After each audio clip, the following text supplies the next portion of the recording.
Okay, so welcome everyone. Good afternoon in Brazil. So this is the seminar cycle for the postgraduate studies at Mackenzie University. So I welcome you first in the name of the director of the School of Engineering of Mackenzie University, Professor Marcos Massi, who could not be here. I'm Cristiano de Matos. I'm the head of the Materials Engineering and Nanotechnology PhD program or postgraduate program.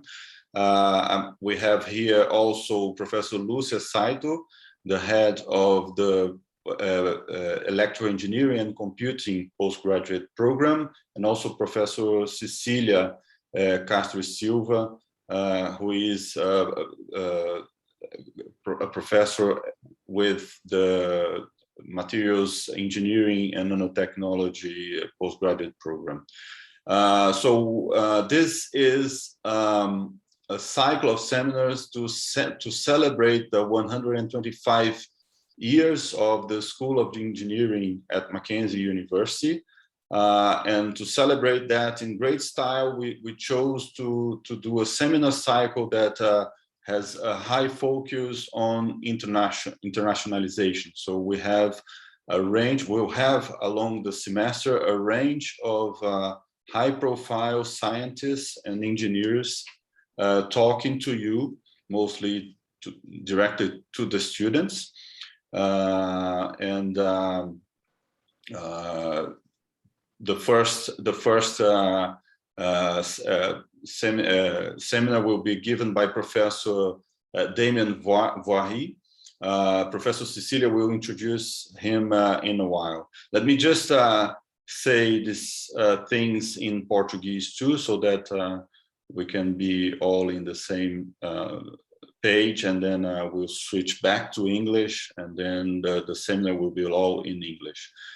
Então, gostaria de dar boas-vindas a todos, né, e principalmente aos nossos alunos de graduação e pós-graduação, em nome do professor Marcos Massi, né, o nosso diretor da Escola de Engenharia. Ele não pôde estar aqui hoje e me pediu para falar em nome dele. Então, boas-vindas. Esse é o ciclo de seminário dos programas de pós-graduação da Escola de Engenharia Mackenzie. Né, nós temos na Escola de Engenharia 3 pós-graduações diferentes, né, Engenharia de Materiais e Nanotecnologia, que eu sou coordenador, Engenharia Elétrica e Computação, em que a professora Lúcia é a coordenadora, e temos também o programa de pós-graduação em Geociências, né, que a professora Adriana Vale, que não pôde estar aqui hoje, é a coordenadora. Tá? Então, nós damos as boas-vindas para vocês, em nome dos 3 programas e em nome da Escola de Engenharia.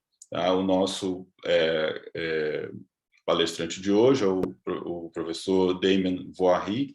Ele vai ser introduzido pela professora Cecília em breve. Eu só queria dar algumas orientações, depois passar a palavra para a professora Lúcia, antes da gente passar finalmente a condução, né, desse seminário para a professora Cecília. Tá? Para alunos de graduação, pessoal, vocês têm direito, né, se vocês assistirem o seminário, a 2 horas de horas complementares, tá? O Saulo vai colocar, né, no chat aí o link para vocês. Vão existir 3 checkpoints, tá certo? Então, fiquem de olho no chat. Quando aparecer o checkpoint ali, o link para o checkpoint, vai lá e preenche, né, o formulário para ganhar as horas, tá certo? Mas uma coisa que eu gostaria de falar é com relação a perguntas, tá? Vocês são encorajados em interagir e perguntar para o professor Damien, tá? Vocês podem perguntar em português, se vocês sentirem mais à vontade, a professora Cecília vai fazer a tradução, tá bom?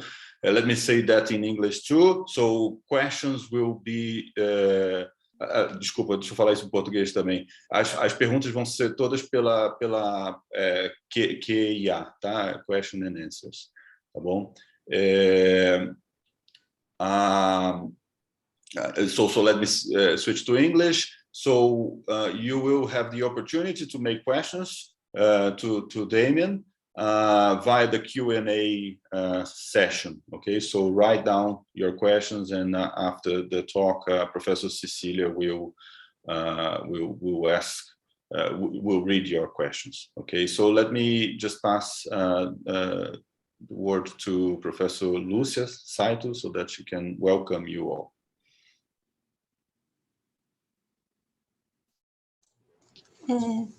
Good afternoon.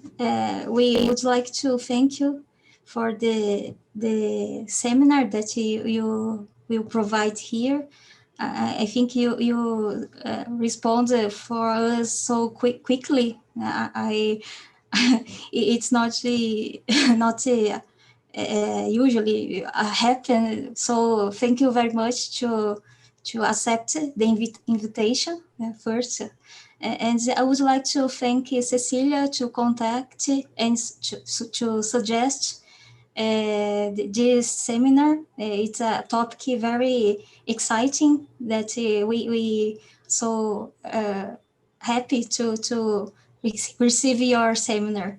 Another thing, we would like to thank the CAP Sprint for the financial support that provided this international collaboration.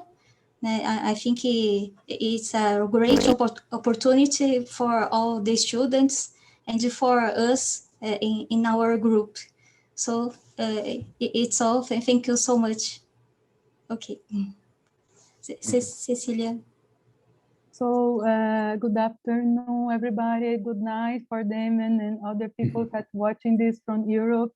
So I'm extremely happy to start these seminar sections with the presentation of Damien. Dr. Damien Boyd, he's a member also of the CAP Sprint project that we're running here in Mackenzie University. Unfortunately, we didn't have the opportunity to do the exchange due to the COVID-19 pandemic, but we hope soon you can receive Damien here in MacGraph and Mackenzie University in our graduate program from material science and nanotechnology, and also send our students to your lab in France, Montpellier, Damien. So I will give you a brief introduction about Dr. Damien Boyd. Damien Voiry graduated from National School of Chemistry and Physics of Bordeaux in France and obtained his thesis at the Paul Pascal Research Center, also from University of Bordeaux in 2010. From 2011 to 2016, Damien was a postdoctoral associate in the research group of Professor Manish Chawala from Rutgers University in New Jersey, United States. So I was a very lucky person at this time to have the opportunity to work together with Damien during my visiting scholar period in the PhD. And in 2016, Damien, he moved to CNRS as a staff scientist in the Institut Européen des Membranes in Montpellier. And his current research aims to explore the use of low-dimensional materials for fabrication of multifunctional membranes for separation application as well as energy application. In 2018, he was awarded the very famous ERC START grant, this very prestigious research grant for young investigators to investigate the electrocatalytic reduction of CO2 from exploring the properties of two-dimensional materials. In 2020, last year, he was nominated at the Young Academy of Europe and received the prestigious CNRS bronze medal. So since that, Damien has published more than 52 research papers in prestigious journals, including Science, Nature Materials, Nature Nanotechnology, and he's doing a fantastic work exploring the properties of the two-dimensional materials. That was one of the scopes also of our graduate program, to fabricate these membranes for water sanitization, but also how could explore these materials for energy store and hydrogen evolution reactions. So thank you so much again, Damien, for accepting our invitation. We are extremely happy with your presence here. And now the audience is yours. Thank you, Cecilia, for the nice and kind words, and thank you for suggesting my name. It's a great pleasure to share our recent results with you today, and I hope the students will understand what I'm talking about. So I will try to be clear on what I will present, and of course, at the end, you will be welcome to ask all the questions you want, and you can also reach me by email. I would like to thank Professor Saito and Professor Matos for the invitation as well, and for setting up this webinar today. I will start sharing my slide. It will be easier for me to talk, actually. Okay, I think now you can see the slides. Yes, you can see. Okay, I will. It's in presentation mode. Perfect, Damien. Yeah. Oops. All right. So today I will talk about some of our recent results on using exfoliated MoS2 nanosheets for water purification. So actually, my talk would be divided in two parts. The first part, I will talk about how we can use this material, this two-dimensional material, for as a membrane building blocks for purifying water via vacuum filtration and reverse osmosis operation. And the second part of my talk will be dedicated to using this material as electrocatalytic, as electrocatalysts for degrading pollutants in water or converting these pollutants into valuable chemicals. So as a brief introduction of my talk, first I will introduce this family of transition metal dichalcogenides. The nickname is TMDs. So this TMDs is one large family of two-dimensional material. Of course, most of the students know graphene. There is one single layer of carbon, but if you look at what nature offers us, we have plenty of crystals that are layered and that can be exfoliated to one single layer. So one of them is this transition metal dichalcogenides. And if you look at this periodic table, here we colored, actually this is from this review published in 2013. If you pick one of these transition metal from column 4 to column 10, and you mix with these chalcogen atoms, so either sulfur, selenium, or tellurium, then you will have a layered crystal that you can, in principle, isolate in the form of a single layer. So in the end, you will have, you can have a single layer of these crystals, and one layer is actually 3 atom thick. So you see the chalcogen here. So again, sulfur, selenium, or tellurium.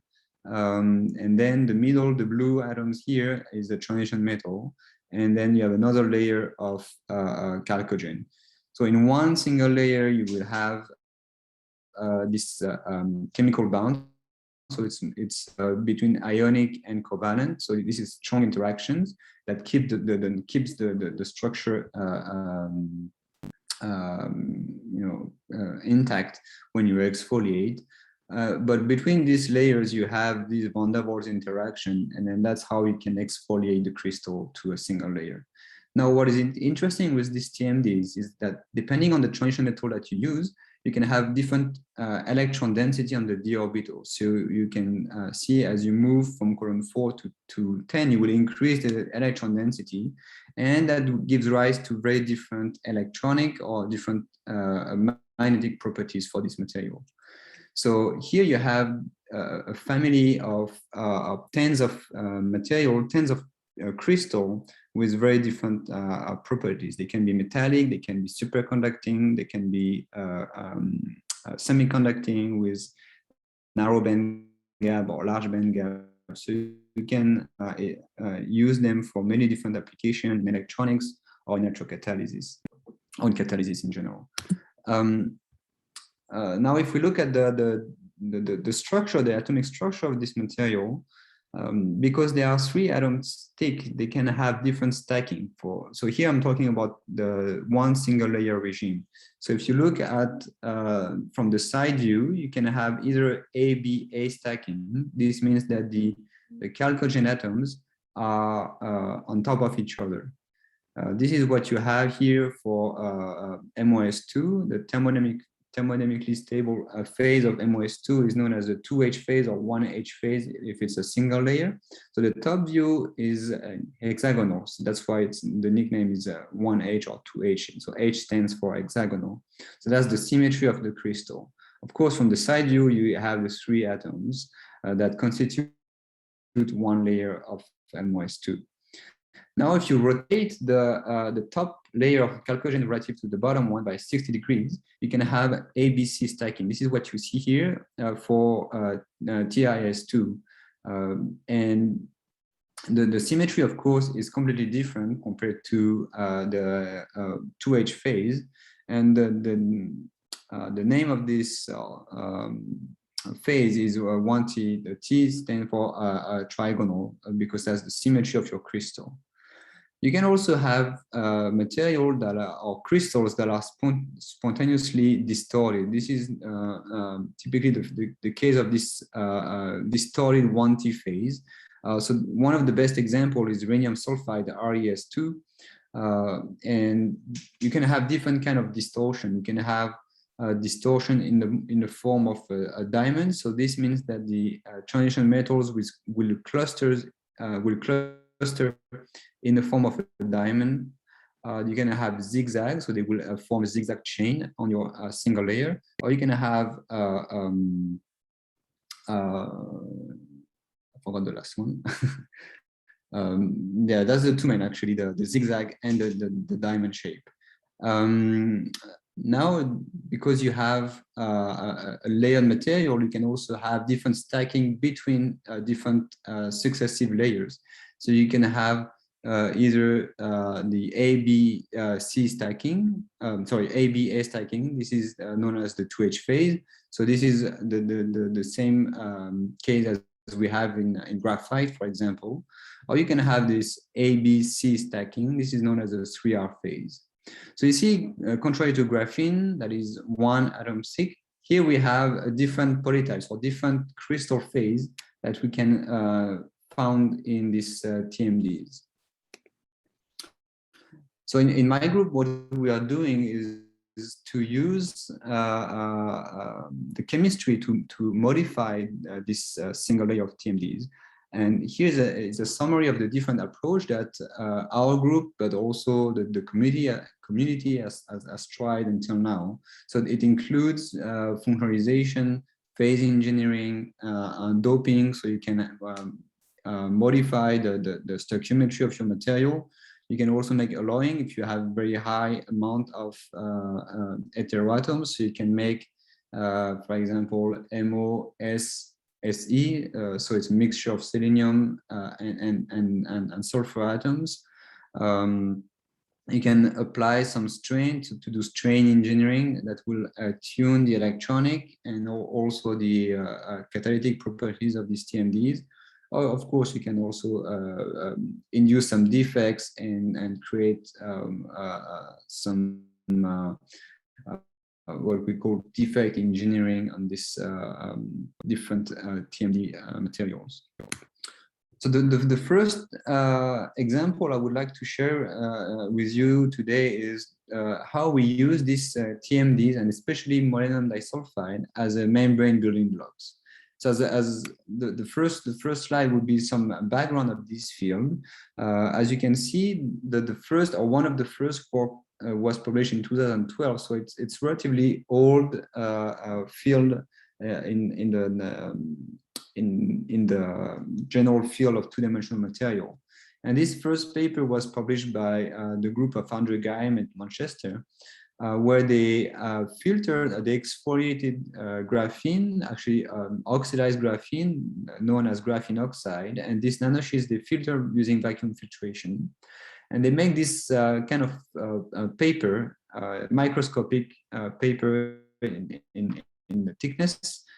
And of course, if you look from the side, this paper is formed of stacked layers of graphene oxide, single layer graphene oxide. What they found is that the water can penetrate in this membrane and cross the membrane super fast compared to other molecules like hexane and ethanol. If you look at the size, if you consider the size of this molecule, this is not so surprising. What was more surprising is they found that water can penetrate and cross this membrane much faster than the helium. That is a very small gas. The same group published in 2014 another paper where they show that the diffusion of the chemical species across these membranes is actually controlled by the size. And you see here, this is the permeation rate as function of the hydrated diameter of the different chemical species. So either ions or molecular, molecules. And what they found is the cutoff, so the size where the membrane blocks everything is about 4.5 angstrom, which is actually very interesting in the field of membrane, because to achieve such a small cutoff and so sharp, it's actually not so easy using traditional membranes made of ceramics or polymer. Now, what they realize, or what the community realized, is that if you use this membrane, I think I will go on the next slide. When you use this membrane, this graphene oxide membrane, is that they are very hydrophilic. So with time, this membrane tend to swell, and you can follow this by X-ray diffraction. So here, by X-ray diffraction, you can estimate the D space, so that's the space between two successive layers in your membrane, and you see that this spacing increases as you increase the soaking time of your membrane in water. This means that the water will penetrate inside and keep penetrating, and the membrane or the space between the sheets will increase, and as a consequence, you lose the nice and small porosity of your membrane. So if we go back to the previous slide, here that this the cutoff of 4.5 angstrom is actually not so easy to achieve experimentally, especially if you test your membrane for a long time. And as you increase the operating time of your membrane, the cutoff size of your membrane will increase up to let's say 5 nanometers. And in some time you have a degradation, full deterioration of your membrane, and you will lose its integrity. So basically, you completely destroy your membrane.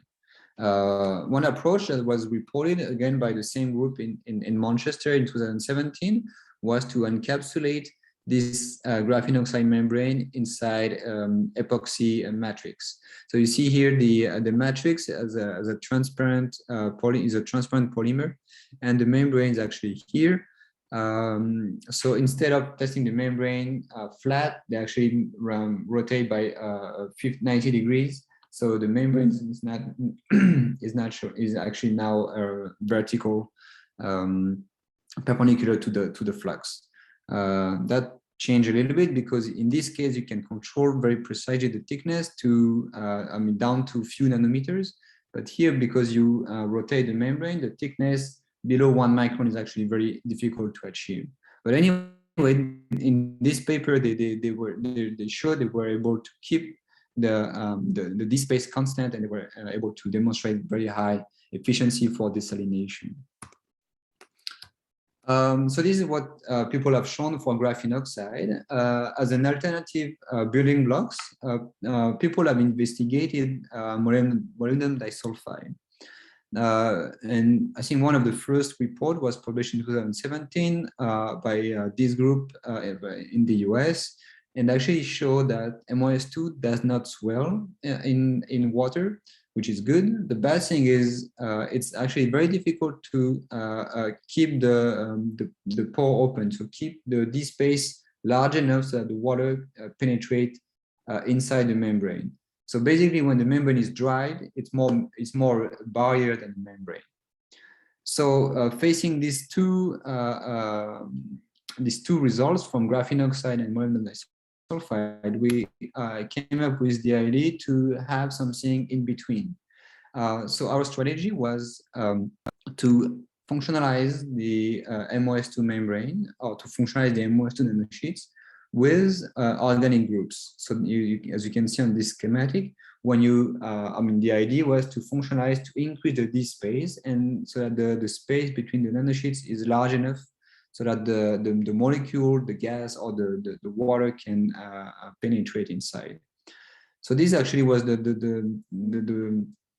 thesis of my first PhD student, Lucy, and for that we used 3 model molecules. So we grafted this molecule, either acetamide,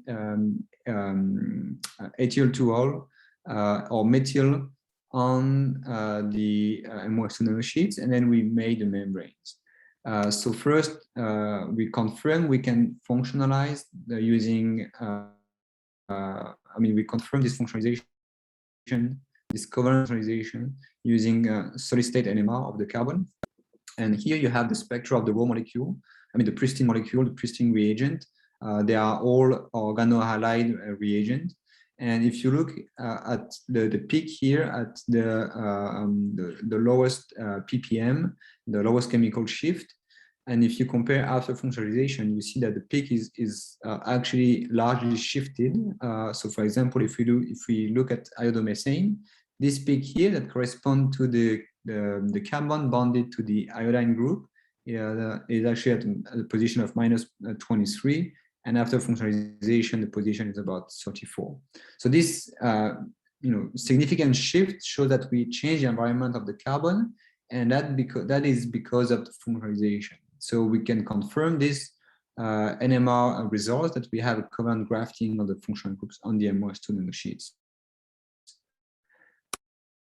So that was good, and then we were able to fabricate the membrane. So for that, we simply vacuum filtered the MoS2 nanosheets using a porous polymer support to hold the nanosheets and have and create this membrane with relatively good mechanical properties. You can see we can make a membrane that is about I think 10 centimeters square. Now we can go to up to I think 20-25 square centimeter. The membrane is flexible, and we also did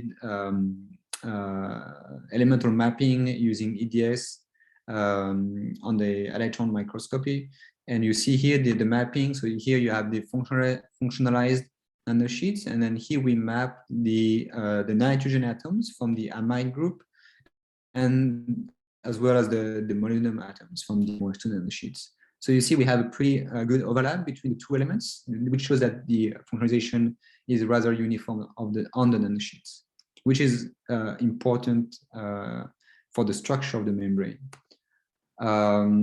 We also perform a scanning electron microscopy in cross-section mode, so that we can see the stacking order of the different nanosheets. And as you can see from this picture, we have a very nice alignment of the nanosheets, which means that we have a high degree of order of the stacking, for the stacking. Then we we performed X-ray diffraction on the different membranes, so pristine MoS2 membrane and functionalized MoS2 membrane. So as I mentioned before, X-ray diffraction is actually very powerful for us to look at the order of the stacking inside the membrane, and especially you can estimate with a high degree of precision the average D space, so the space between two successive layers.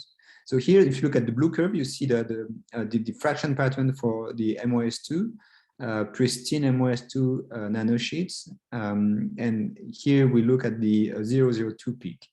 And this peak corresponds to the distance between two successive layers. And if you convert this 2 theta into real space, you have a D space of 6.3 angstrom.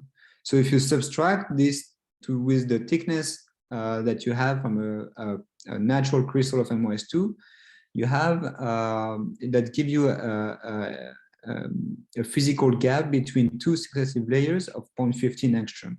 So this is what you get when you exfoliate MoS2 nanosheets in solution and stack them by vacuum filtration.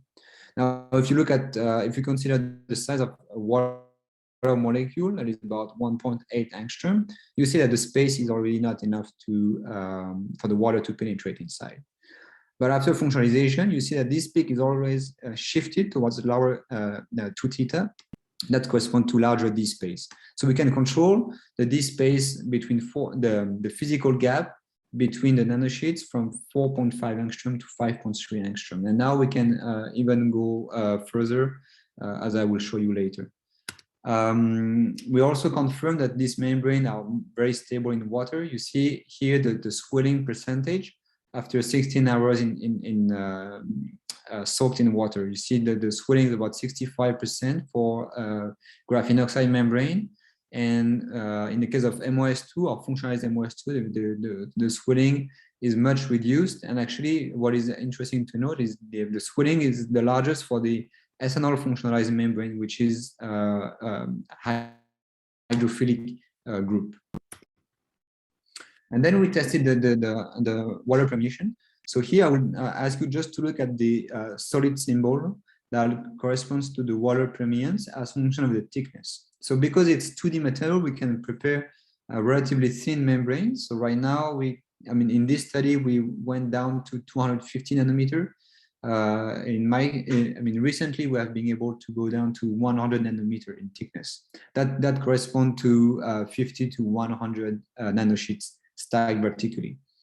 And then we measure the water permeance in the dead-end mode. So this means that we apply some pressure that corresponds to reverse osmosis conditions. So here we apply pressure up to 4 bars and we measure the water permeance.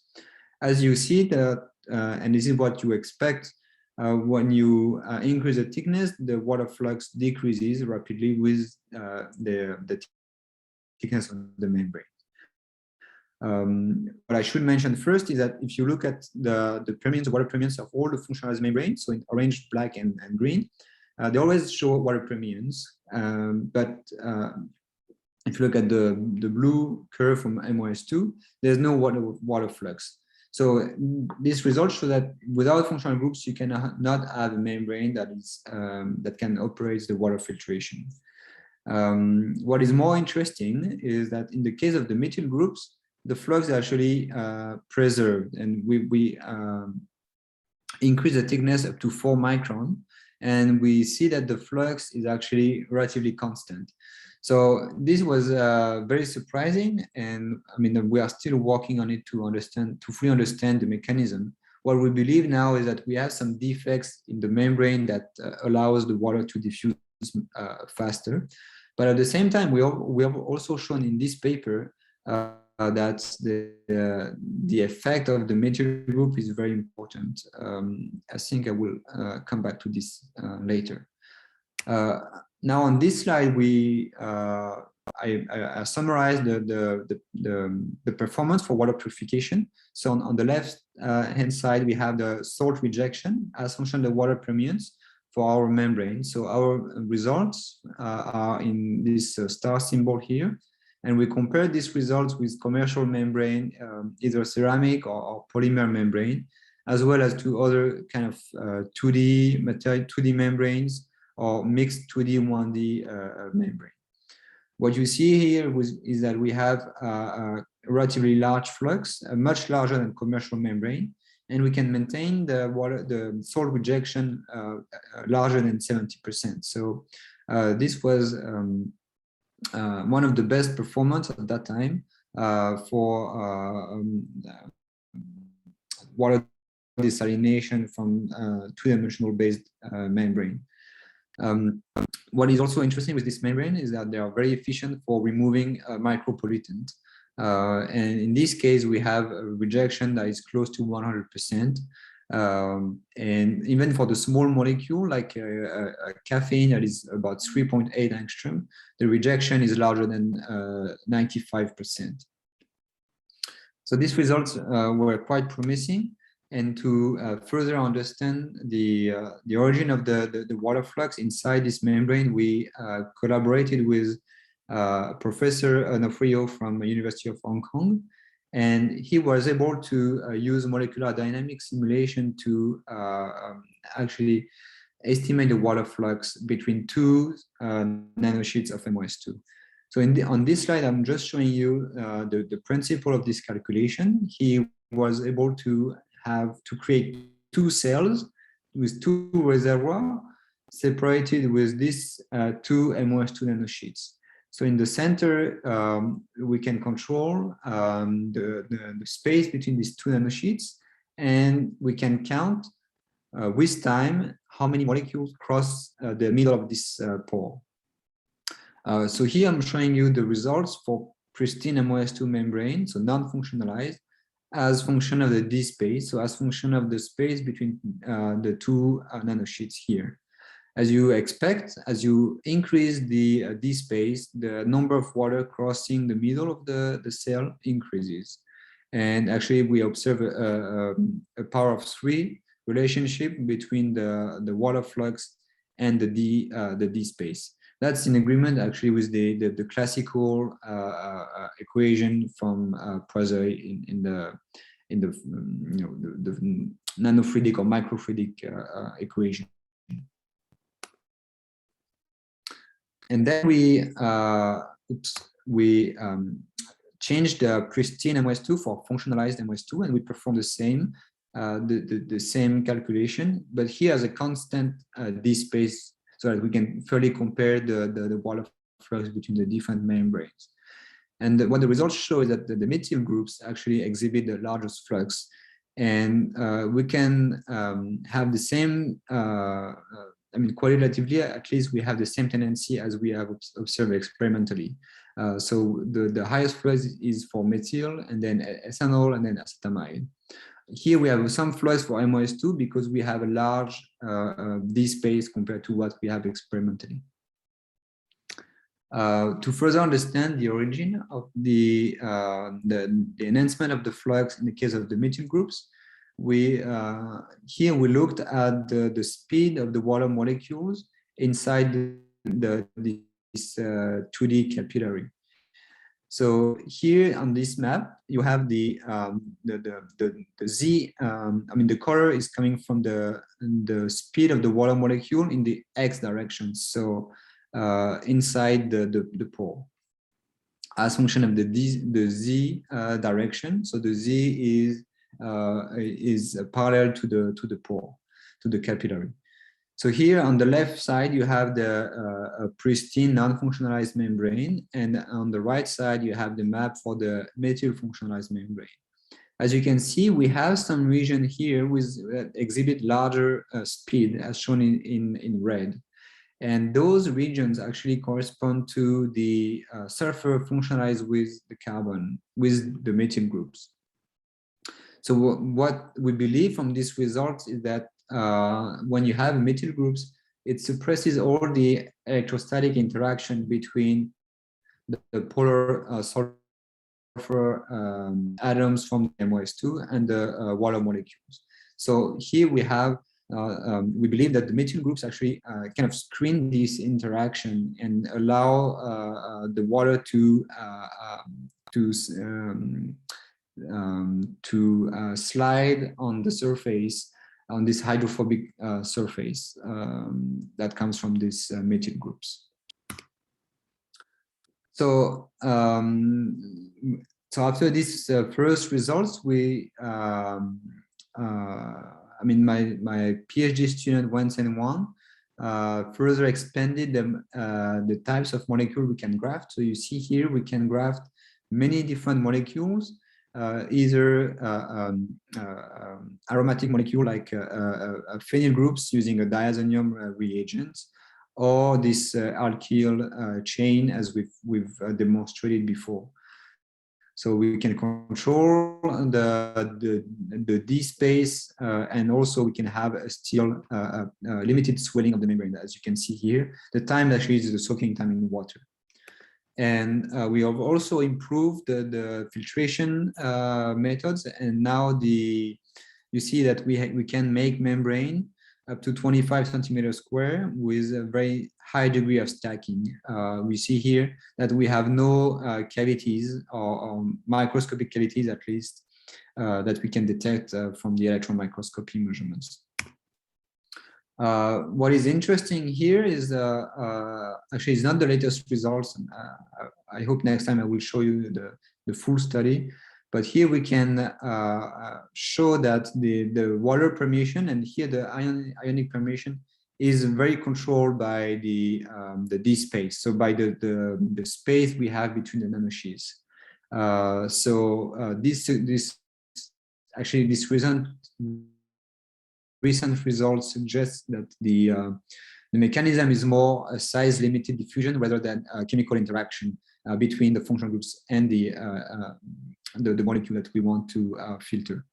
We can also test relatively large-scale membranes. So we have developed a prototype to filter to use this membrane in a continuous way. So we have here a tank, and then this pump actually allows us to circulate the contaminated water with some pressure. And then inside, we have the membrane here of this module, and the clean water, or we hope it's clean, cross, and then it can be collected, and we can measure the water flux and also quantify the pollutant that remains present in this solution. So I hope next time I will be able to show you some result. It's still challenging to test such large membrane under such high pressure, up to 15 bars, but I hope we can make some progress very soon. Okay, I don't know what time is it. Okay, I will speed up a little bit. So now I will move to the second part of my talk, where I will show you how we can use these TMDs as electrocatalysts for water purification. So the first example was to we were able to identify molybdenum disulfide as a biomimetic electrocatalyst. So the idea actually was to came from the structure of this enzyme here. That is we will see here, that is the Dmso Reductase. So this enzyme actually can oxidize or reduce DMSO, so reduce DMSO, dimethyl sulfide, sulfoxide, into DMS, dimethyl sulfide. And it can also do the opposite reaction, to oxidize dimethyl sulfide into dimethyl sulfoxide. And if you look at the active sites of this enzyme, and actually there are many enzymes with these kind of sites, it is based, so this is the active site here. It's based on 1 molybdenum atoms coordinated by 4 sulfur atoms. So when we look at this structure here, we were thinking it is quite similar to the structure of MoS2, which is 1 molybdenum atoms coordinated by sulfur atoms. Of course, here is really coordinated, and in this case, it's covalent and ionic bound. But nevertheless, we were thinking to try. So actually, my master student Lassen gave it a try, and we first exfoliated the MoS2 nanosheet. So here you have the AFN image. Sorry that the contrast is not so good, but it's a single layer MoS2, and we prepared the electrode by drop casting. So of course we don't test here a single layer of MoS2. We have a film relatively disordered but uniform of MoS2 nanosheets. So this is the top surface of the MoS2 electrodes. And then we use these electrodes to investigate this model reaction, that is the oxidation of dimethyl sulfide into dimethyl sulfoxide. At least in the beginning, this is what we wanted to do. And when you test these electrodes, you can see that you are getting some clear oxidation current as you apply some potential. Now, if you compare this, and of course, you don't have this current when you don't have DMS in the solution. So we were confident that we were oxidizing DMS into something. We also compared this performance with other kind of standard catalysts. So platinum nanoparticles, also polycrystalline platinum, palladium nanoparticles, and a radium complex that has been reported before to be a good catalyst for this kind of reaction, at least in heterocatalysis, heterogeneous catalysis. We also calculated the turnover frequency, but I will not discuss this too much. I will just go to the next slide because probably it's more meaningful. So after we got this oxidation current that was very clear, we quantify and we first identify and quantify the products of the reaction. So for that, we use NMR, and then we have here the spectra of Dmso. This is the reference sample. And then here, this is different sample we have collected after 4 hours of reactions, 8 and 24 hours. So the DMS signals or signature in NMR is here. And as you see with time, this peak decreases and the peak for DMSO increases. So this first shows that we oxidize DMS and at the same time we make DMSO. So we are confident that we oxidize DMS into DMSO, and you see the evolution of DMSO in the electrolyte with time. So we tested for 24 hours, and you see that in the case of this 1T phase of MoS2, that is the phase that I talked to you in the beginning of my talk, we have relatively linear increases of the DMSO inside the solution, which means that we have a continuous production of DMSO. At the same time, if you compare for this 2H phase and platinum nanoparticles, we have a rather saturation of the DMSO content, which shows that the catalyst progressively deactivate with time. This reaction can also be performed on other kind of sulfide, either connected to a phenyl group or two phenyl diphenyl sulfide. So what is the take-home message is that we can oxidize DMS, or you can electro-oxidize DMS into DMSO using 1T MoS2. And actually, the production rate is not negligible. We estimated we can make up to 700 liters of DMSO per hour and per gram of catalyst. Now, to understand the mechanism of this reaction, because it was quite novel at that time, we perform Epr spectroscopy. So this technique of spectroscopy, electropyramagnetic resonance spectroscopy, is a very powerful technique to identify the presence of radicals in the medium. So what we did is we used a radical trap agent to trap the radicals, because as you know, these radicals are very unstable. I mean, radicals in general are very unstable. But if we use this trap agent, we can trap them and form radicals that are much more stable. And then we can detect these trapped radicals. So we use that strategy. And in the beginning, we used that for, so we put this radical trap inside our electrolyte without DMS. And then we perform electro-oxidation. So what you see here in the blue curve, there's no signals from any radicals present in the solution. So this shows that when we don't have DMS, there's no radical. Now, if you increase the reaction time with DMS And as you convert the DMS into Dmso, you see the signal continuously increasing, and we tested this up to 2 hours. So this obviously shows that we have radicals being involved in the reaction.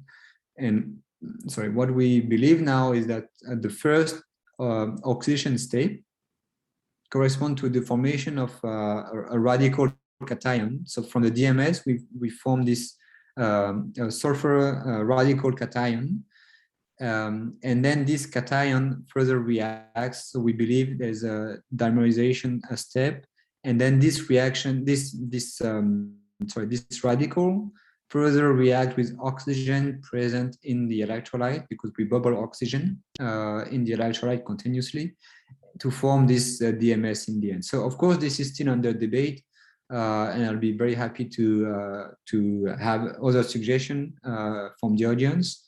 But what we are quite confident is that the first step is the formation of this radical cation, and actually this the formation of this radical has been previously reported, and there's a concept actually in electrosynthesis of a radical pull concept, where the initial step of electrooxidation consists in the formation of radical cation, and this reacts further to do the final product. So we believe this reaction follows the same path. And the last example I will discuss today is the formation of a single atom on the top of transition metal dicogenate, and especially disulfide nanosheets. So if you don't know what single atom is, it's a relatively novel concept in heterogeneous catalysis, where the active site is actually one heteroatoms supported in a matrix. And because it's a single atom, the structure and the coordination of these atoms is very different from what you can see, what you can get with nanoparticles of the same element, or a bulk crystal. So for example, if you have a single atom platinum on a support, the structure of this platinum, or the coordination of this platinum, will be very different from a platinum nanoparticle or a platinum platinum foil or a platinum crystal. And because it's a unique coordination, can have very different reactivity, and sometimes, and quite often actually, the catalytic activity from this single site is enhanced. So using this concept, we wanted to use our MoS2 nanosheets as a support, and actually we also got inspired by the structure of the natural enzyme to convert nitrate, that is a water pollutant, into ammonia. So there's this enzyme where the active site is actually based on molybdenum and iron atoms, coordinated again by sulfur atoms. So quite naively, we were thinking, let's do this material and test. So we actually synthesized MoS2 nanosheets, and we mixed, during the synthesis, we added some iron nitrate inside, in the solvent, and then we grow this material by hydrothermal method. So here we have grown this material, these nanosheets, on a carbon fiber. You see here the top view of this electrode. So the fiber, you can recognize the shape here, and it's covered with these nano flowers or nanosheets of MoS2 with some iron in it. This is the cross section. You see the cross section of the fiber, and on the outside of this fiber, we have grown this MoS2 layer, or single atom supported on the MoS2. When you do high resolution STM, we see that these nanosheets are actually crystalline. So we believe the MoS2 that we grow is not amorphous, but it's rather crystalline. You can see here from the diffraction pattern. And we've confirmed we have iron using elemental mapping. You see here, we have done a different magnification, but even at the largest magnification, so here the scale by 1 nanometer, we don't see any aggregates of iron. So we believe we have very small, and I will show you on this figure here, where we believe we have individual atoms of iron supported on the MoS2 nanosheets. So here you have this exact data that was recorded at the synchrotron beamline in Paris. Basically here the peak corresponds to indicates the distance between different environment of for different environment of iron. So you have here we've tested iron foil. So here this first peak here corresponds to the distance between two iron atoms inside this iron foil. So basically here this is the bond length of iron-iron bond. In the case of FE-MoS2, you see that we don't have signals from this at this length or this distance. So this suggests that we don't have Fe bonds in our sample, but we rather have here, this is our experimental data, the red curve. We have a peak that rather corresponds to FES bond, and we have a minor contribution from FeO-Fe, which we believe we have some iron, oxidized iron inside our sample. But anyway, we from this different characterization, we think we have made this kind of catalyst where the iron atoms is on top and it bonded to sulfur atoms. And then we tested this catalyst for this nitrate to ammonia reaction. So we wanted to convert nitrate to NH4 using electrochemical processes. So on this first left side of this slide, I'm showing you the polarization curve of the different catalysts in presence of nitrate and without nitrate. So with nitrate, the solid line and the dashed line without nitrate. And you see when you use this iron doped MoS2, you have enhanced current, and also you decrease the potential to activate the catalyst. So this shows that we have material that is more active compared to pristine MoS2 nanosheets. And of course, it's much more active than the carbon support. So then again, we quantify the amount of ammonia we created, we formed during the reaction by NMR, so proton NMR. And then in this case, I'm showing you the example, so the result that we have obtained. So this is the NMR from the electrolyte after the reaction. So here, as a blank experiment, we tested in presence of sodium sulfate instead of sodium nitrate, and we have no signal. This means that we have no contaminant that can give some signals in the electrolyte. And then we tested with nitrogen-14 nitrate and nitrogen-15 nitrate. You see that the signals are changing depending on the isotope of nitrogen that we use. So this shows us that that the ammonia that we created is actually coming from the nitrate and not from the electrolyte, and not from any contaminant we can have. But what is also very important using NMR is that we can quantify. So using this calibration curve, we can quantify how much nitrate we make. And you see here, you see the Photic efficiency. So this is basically the selectivity of your catalyst for the reaction. So if you have a reaction that is 100% selective, the Photic efficiency will be 100%. This means that all the electrons that are involved during the electrocatalytic process will react to form ammonia.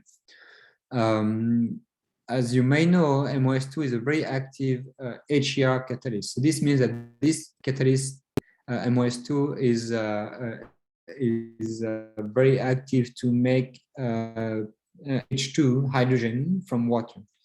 But what is very interesting is when you include some Fe atoms inside the structure of MoS2, then the catalyst becomes much more selective to produce ammonia from nitrate. And you see that the Photic efficiency is dramatically increased compared to pristine MoS2. We've also compared to this performance with standard catalyst for this reaction. For example, copper or copper nickel, you see we have a strongly enhanced Photic efficiency. And what is also quite promising with this kind of catalyst is the performance are stable. Now we are testing up to 6 hours. We are trying to go further, but the current density is relatively stable, and you see here the yield rate is around 500 microgram per hour per square centimeter, which is one of the highest production rates for this reaction. And as a final application of this single atom catalyst, MoS2 catalyst, we actually combine it with a solar cell, with an external solar cell, to perform this reaction using sunlight. So here is a photovoltaic assisted nitrate to ammonia reduction. So the idea is very simple. We have this electrolyzer. It's a 2-electrode cell.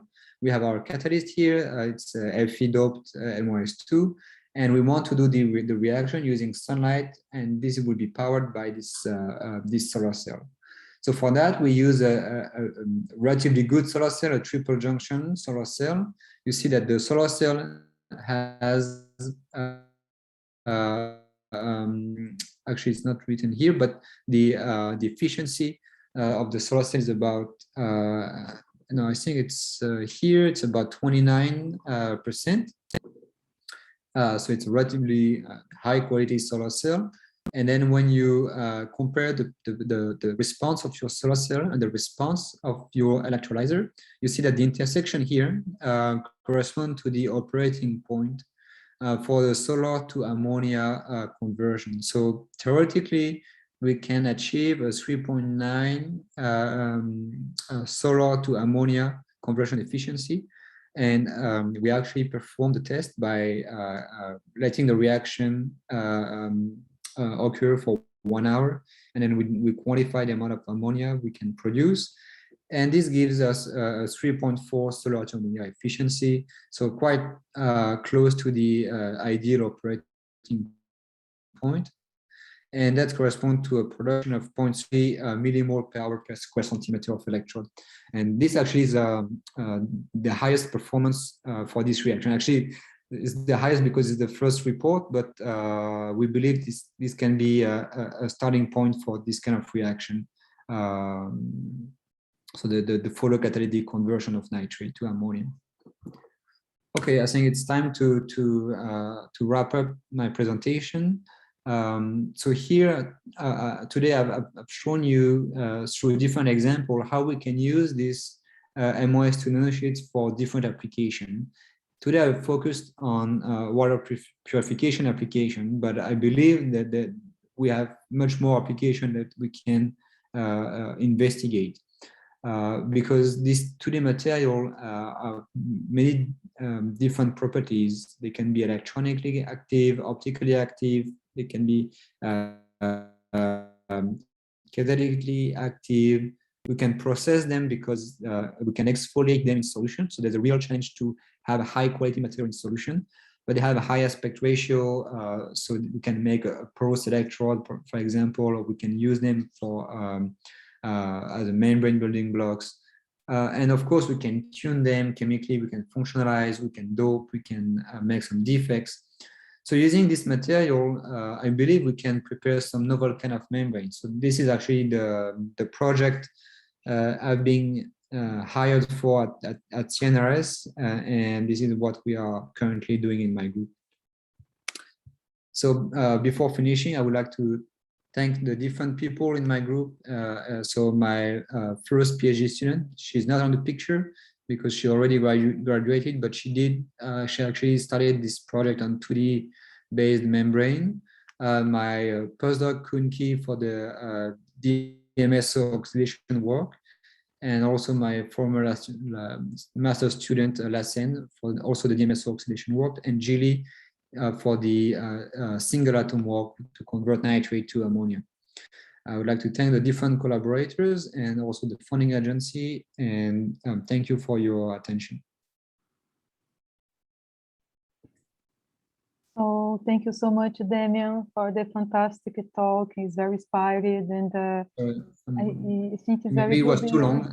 No. I just worry about your time because I'm kind of late for you, but we received several questions. I will do a few questions right now, okay? Okay, yeah. The first question is from Victor Lopez. We have a question related to general aspects of the transition metal decalcogenide versus graphene. So will the 2D TNDs compensate or even substitute graphene for semiconductor applications in the future? What you thinking about that? If the TND you replace graphene in future? I mean, it's a good question actually. If you look at what people say online, for example, on news media, they always say TMDs will or MoS2 will replace graphene. I don't think so, because I mean they have very different electronic properties. And Cecilia, you know that better than me actually. Graphene is not semi-conducting, so if you want to use to make a transistor to that can be turned off and on, that can be conducting or non-conducting, to make 0-1 operation, you cannot do this with graphene because graphene is always conducting. So the graphene transistor is conducting or very conducting. But MoS2 can be, MoS2 based transistor can be can block the electrons or can pass the electrons. So in this case, it's for this specific application is more interesting. So the short question would be, it will not replace, but it can be a complementary material for electronic application. It will really depend on what you want to do. Yes, I totally agree with you, Damien. And you have other questions from Gabriel. I think he's a student from our university. Gabriel, he didn't understand very well why water can permeate much easier than other molecules from the graphene oxide film. Could you explain me a little more, talk a little more about that? So the question is why water molecule could permeate much easier from the graphene oxide nanosheets than other molecules or ions, for example? So actually, it's the simple answer would be that because it's very hydrophilic, but it's not only this. Actually, graphene oxide, what people have recently realized is actually its unique structure is that it's mixture of graphene and highly oxidized graphene. So you have in graphene oxide, you have a combination of pristine graphene regions that are hydrophobic, and you have some regions that are hydrophilic. And so the hydrophilic region will help to have water getting inside, but the graphene region will help for the water to diffuse. As I've mentioned, when you have a hydrophobic surface, the water will slide on the surface with no friction. So it will it's like you put water on oil or on something very hydrophobic, the water will slide on it. And that's what we have also in graphene oxide. So what people believe is that these pristine graphene regions on graphene oxide help for the water to diffuse very fast. But if you don't have these hydrophilic regions, then the water will not penetrate inside. And also the space between the sheets will be too close. So you really need to have both to have, I mean, that's because in graphene oxide you have both, that you have high water permeance. Perfect. Thank you so much, Damien. We have a question from Professor Camila, that she's professor here in our program. And she said first, thank you so much, Damien, for this amazing, inspiring talk.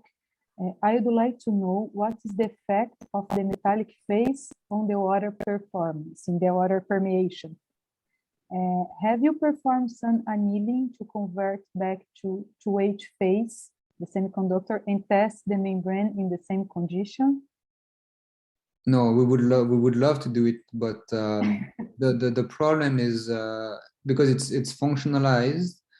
If you I mean, the traditional way to convert 1T to 2H, the metallic phase to semiconducting, it's by annealing under inert atmosphere. The problem is if you do annealing, you will lose the functional groups. So I'm afraid you will lose the functional groups. I mean, you will change your membrane. So it will be very difficult to, so we will change two parameters at the same time, both the, the same time, at least the amount of functional groups and the electronic nature of the MoS nanosheets. I think now there are some ways to people have reported other ways to functionalize 2H phase of MoS2, but we are not so good. I mean, we never investigated this because I think it's still difficult to exfoliate 2H phase to a single layer. And if we don't have single layer, we will not be able to have such high degree of stacking. So basically you will have some flakes that will randomly stack, and then because they are not single layer, they will not stack perfectly, and then it will create some cavities, and these cavities, it's like huge defects. So all the pollutants will just take these defects to diffuse in and cross your membrane. So, but that's something that would be very nice to see the effect of the phase. Thank you, Damien. And she had just more two questions regarding of that. If the performance of the MS2 membrane, the pure in the metallic phase, is similar to a reduced graphene oxide membrane. If you test either RGO membrane, we never tested it. I don't know if you tried actually to do this, but I've seen many papers where they use reduce graphene oxide and make a membrane, a beautiful membrane. We try to reduce graphene oxide, make a membrane, and it's a challenge, yeah. The problem is, in our case at least, it aggregates, and if it aggregates, then there's no way you can make a membrane, a good membrane, let's say. So I tried in the beginning when I joined when I got this position, but quickly I realized it was not possible to get something. So that's why we actually stopped. So we tested in our group graphene oxide, but we never tried to reduce. Yeah, but again, that's something also that could be interesting. And the last question is if you test other cations like calcium 2+, magnesium 2+, the effect of the valence of these cations, and how is it working the case for MS2 membrane? Okay. Actually, yeah, we did. It's right now it's very complicated. I just had a meeting with my student a few days ago, and actually the permeation rate is is faster, not much faster, but it's larger for a divalent cation. So if he used magnesium, and compared to sodium or potassium, it's larger, and it should not be. Yes. If you think about if it's size So the control, maybe size, it's not yes. big, because the hydrated diameter is much larger. So we don't understand this result. So I told him, you know, if we want to show this, we have to really understand what we are. So we have some results. I'll be happy to share this with you because we don't understand. But he did like 30, I mean, total maybe 40 measurements. So we are pretty confident this is real. But if it doesn't make sense right now. Thank you, Damien, because it's something you also are checking here Yeah. for graphene oxide membrane. Yeah. I mean, effect. there's one paper. There's one paper that observed the same thing. It was published in Advanced Functional Material, I think, a long time ago, maybe 2011. Where he also observed a faster diffusion of magnesium compared to maybe magnesium or calcium, I forgot, but 2+ compared to 1+. Mm-hmm. And he talked about this Donovan diffusion, where it's supposed to be faster for divalent compared to monovalent. But yeah, I don't know. Basically. So, yeah. If you look at the literature, the recent literature, everybody says that if you have magnesium, it should be much difficult with the size, yeah. Mm-hmm. But it's not what we see. Yeah. So we have one more question from Professor Hélio Ribeiro, also from our graduate program in material science. And Hélio, he asking about the percentage of the functionalized groups introduced into the MoS2 nanosheets, and which type of methodology is employed to functionalize the MoS2 nanosheets. And it's possible to control the percentage of the functional groups in these nanosheets? What is the last question? Is it possible to control? It is possible to control the density of functional groups on the nanosheets.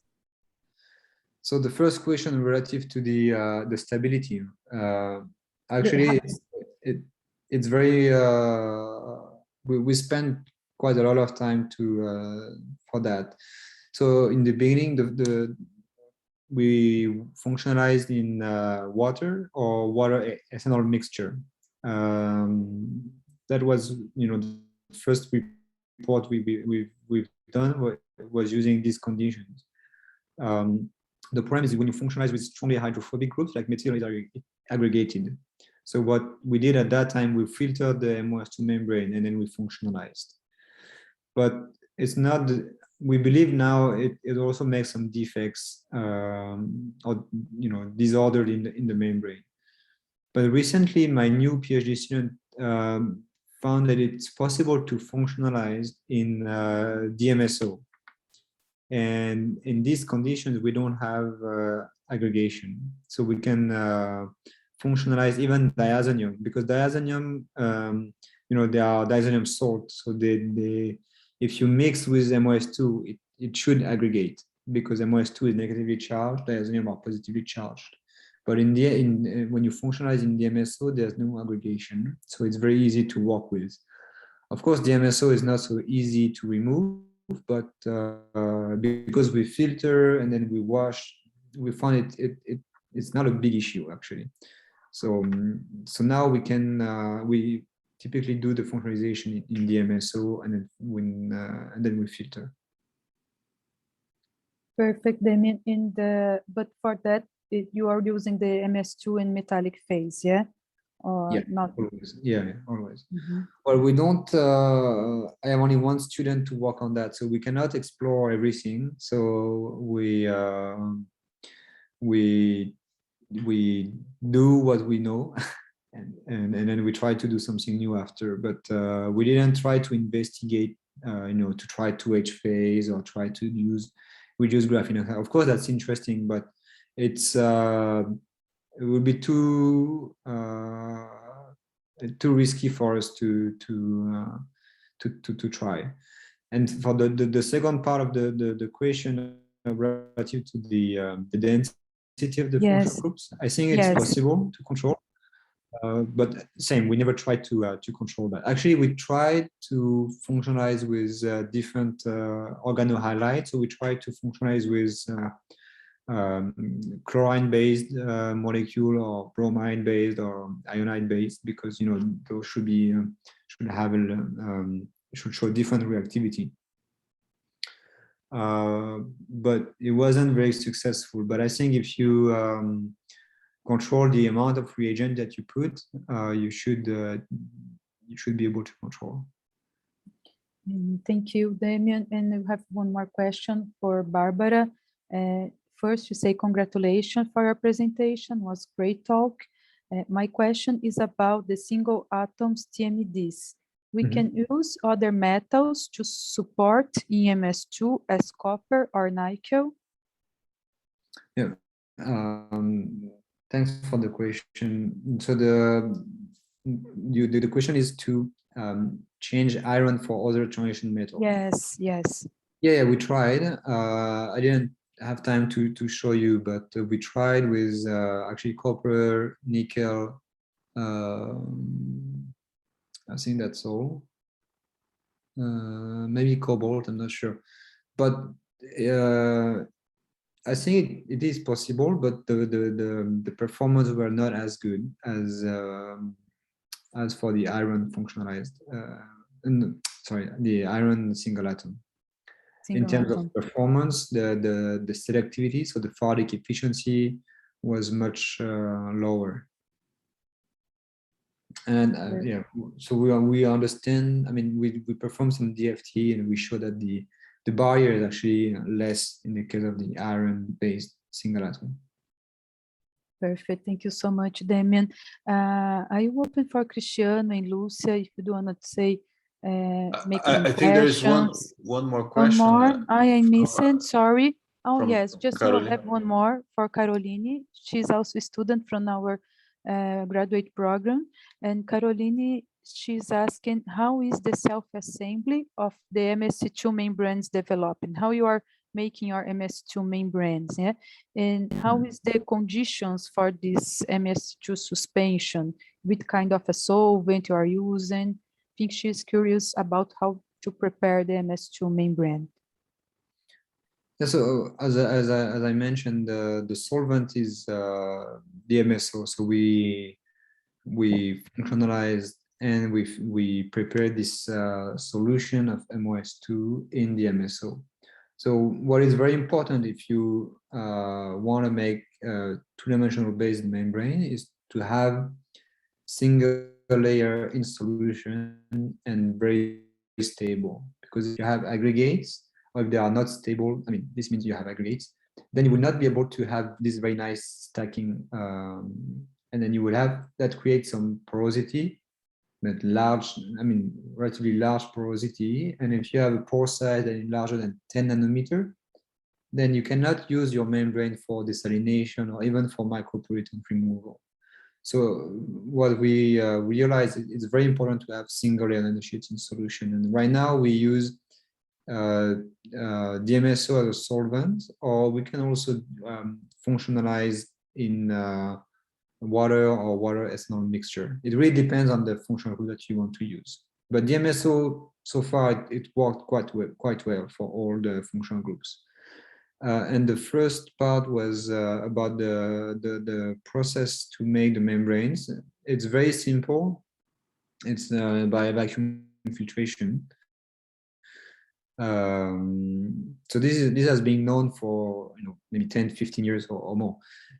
Quite surprisingly, if you have a solution of single layer nanosheets, if you filter it using vacuum filtration, the nanosheets will stack parallel to the support. So the support is like this here, and then they will stack like that and form a multi-layer structure. It's very simple, but it works very well, and we can control. In these days, we can go to 100 nanometer, but there are some. We're not the best, by for sure, and there are some people in Manchester or maybe in Singapore, I'm not sure, but Manchester for sure, they were able to demonstrate 10 nanometer membrane in thickness. So like 5 to 10 layers, I mean, nanosheets, which is very challenging because, you know, it has to be without pinholes. So yeah, it's quite impressive. And all is done by vacuum filtration or by pressure. So if you apply some pressure and you push your solution, it works as well. So we do both in our group, but usually vacuum filtration. Perfect, Damien. Thank you very much. And now I'm moving for Cristiano and Lucia.